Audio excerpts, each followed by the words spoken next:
தினம் தினம் இந்த மாதிரி சுழலக்கூடிய பல விஷயங்களை செஞ்சுட்டும் பார்த்துட்டும் யூஸ் பண்ணிட்டும் இருக்கோம். அப்படி நம்ம செய்யும்போது அதை நல்லா உத்து கவனிச்சிருந்தா அதுக்கு பின்னாடி இருக்க பேசிக் சயின்ஸ் என்னன்னு நமக்கு புரிஞ்சிருக்கும். சரி வாங்க, அந்த மாதிரி சுழலக்கூடிய விஷயங்களுக்கு பின்னாடி இருக்கிற பேசிக் சயின்ஸ் என்னன்னு நாம் ஒரு சயின்டிஸ்டாகவே மாறி செஞ்சு பார்ப்போம்.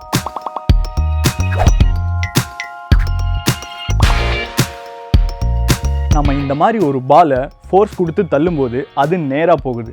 இதுவே அந்த பாலை ஒரு கயிறை வச்சு கட்டிட்டோம்னா அப்போ ஃபோர்ஸ் கொடுக்கும்போது அந்த பால் நேராக போகாமல் இது மாதிரி சுற்றும். பார்த்தீங்களா? அதுக்கு காரணம் இந்த சென்டர் பாயிண்ட் தான். இந்த மாதிரி பாலை ஒரு கயிறில் கட்டினக்கப்புறமா ஃபோர்ஸ் கொடுத்து தள்ளும்போது அது சுற்றுது. அதாவது சென்டர் பாயிண்ட்டை டிபெண்ட் பண்ணி மூவ் ஆகுது. இதைத்தான் நாம் டார்க்னு சொல்லுவோம். இன்னும் சிம்பிளாக சொல்லணும்னா திருப்பு விசை. இந்த டார்க்கோட குறியீடு டவ்.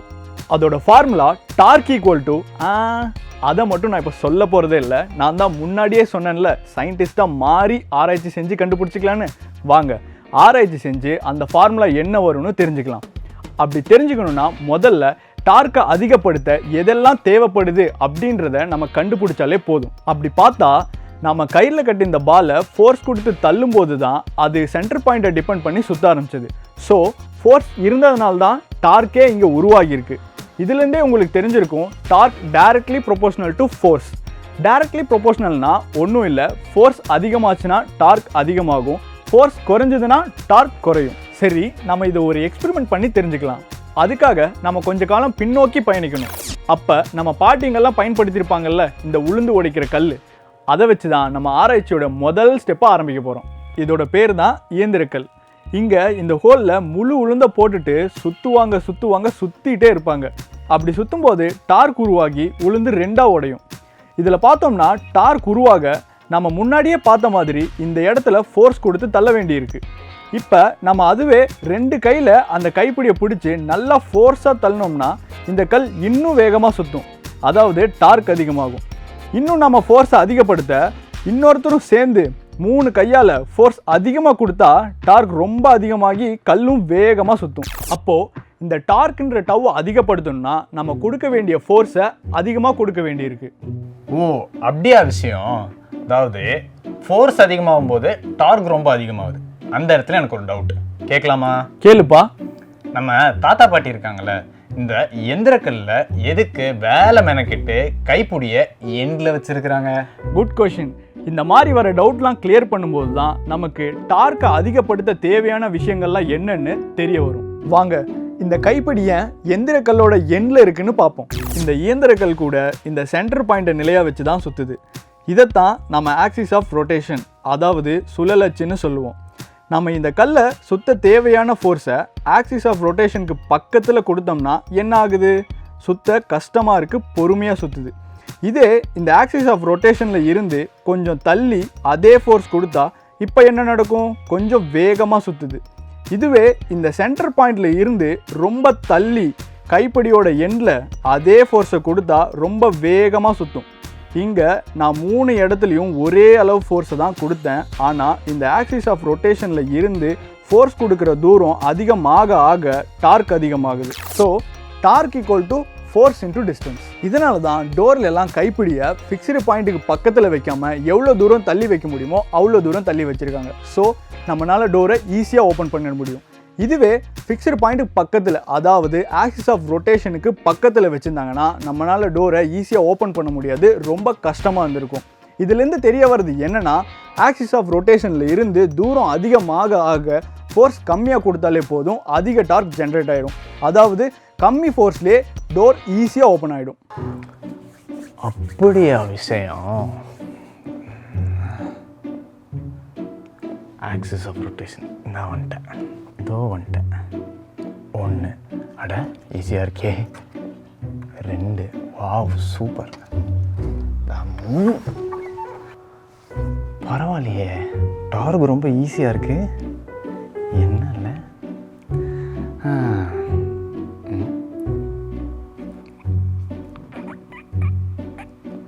என்னது இது?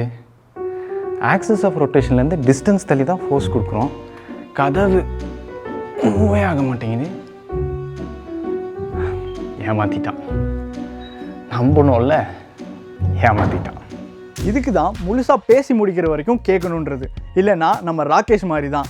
இருந்தாலும் அவன் ப்ராக்டிக்கலாக ட்ரை பண்ணியிருந்தான். அது எனக்கு ரொம்ப பிடிச்சிருந்தது. அதுக்காக நான் அவனை பாராட்டுறேன். நீங்களும் நம்ம ராகேஷ் மாதிரி டோர் பக்கத்தில் நின்று நான் சொல்கிறத செஞ்சு பாருங்கள்.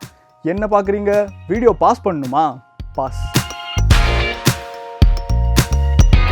நம்ம ராகேஷ் தள்ளின மாதிரி கதவை ஸ்ட்ரெயிட்டாக ஜேசிபியே வந்து தள்ளினாலும் கதவு உடையுமே தவிர திறக்காது.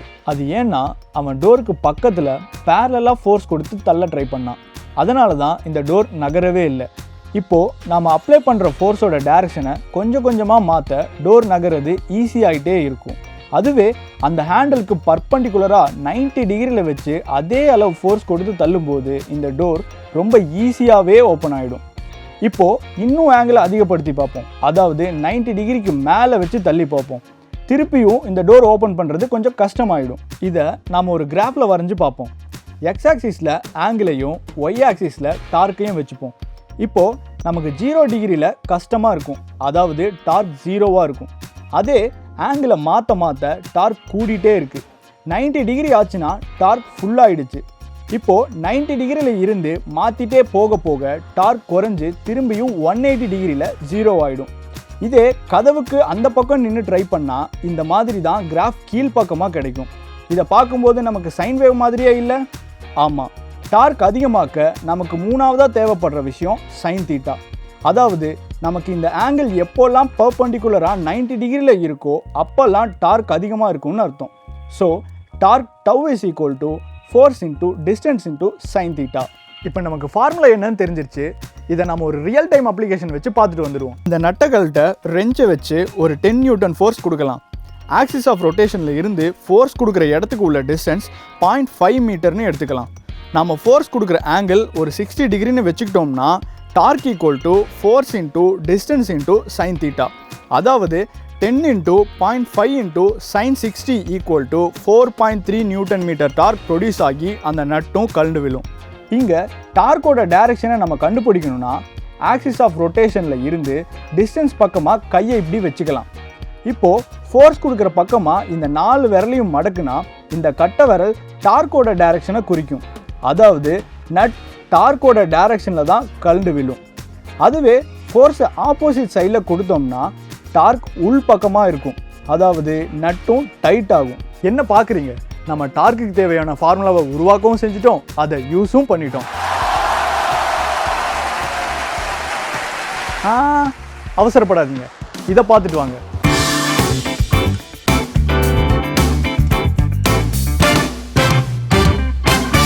இப்போ பார்த்ததுக்கும் இதுக்கு முன்னாடி பார்த்த டோர் ஓப்பன் பண்ணுறது, மாடு செக்கிழுக்கிறது, ரெஞ்ச் திருவுறது இதுக்கும் என்ன வித்தியாசம்? நம்ம ஃபர்ஸ்ட் பார்த்த 3க்கும் செகண்ட் பார்த்த 3க்கும் என்ன வித்தியாசம்னா நம்ம செகண்ட் பார்த்த 3லையும் ஃபோர்ஸை ஒரு பக்கம் மட்டும்தான் கொடுக்குறோம். அதனால தான் நம்ம இதை டார்க்னு சொல்கிறோம். அதுக்கான ஃபார்முலாவை கூட நம்ம டிரைவ் பண்ணிட்டோம். Torque tau is equal to force into distance into sine theta. இதுவே இந்த ஃபர்ஸ்ட் பார்த்த 3 பார்த்தீங்கன்னா அதில் ஃபோர்ஸை நம்ம 2 பக்கமும் கொடுக்குறோம். அப்போ அதுக்கு பேர், நான் உங்களுக்கு ஒரு க்ளூ கொடுக்குறேன், கண்டுபிடிங்க. நம்ம ஊரில் ஜோடி ஜோடியாக இருந்தால் என்ன சொல்லுவோம்? கப்பல். கரெக்ட். இந்த மாதிரி 2 ஈக்குவலான ஃபோர்ஸ் எதிரெதிர் டைரக்ஷனில் வெவ்வேறு இடத்துல ஒரு பொருள் மேலே ஆக்ட் ஆகி அந்த பொருளை அதே இடத்துல சுத்த வச்சா அதை தான் நம்ம கப்பல்னு சொல்லுவோம். ஆமாம், இந்த அப்போ அந்த கப்பல்னா ஃபார்முலா மாறுமே அப்படி தானே கேட்க வர? ஆமாம், கண்டிப்பாக மாறும்.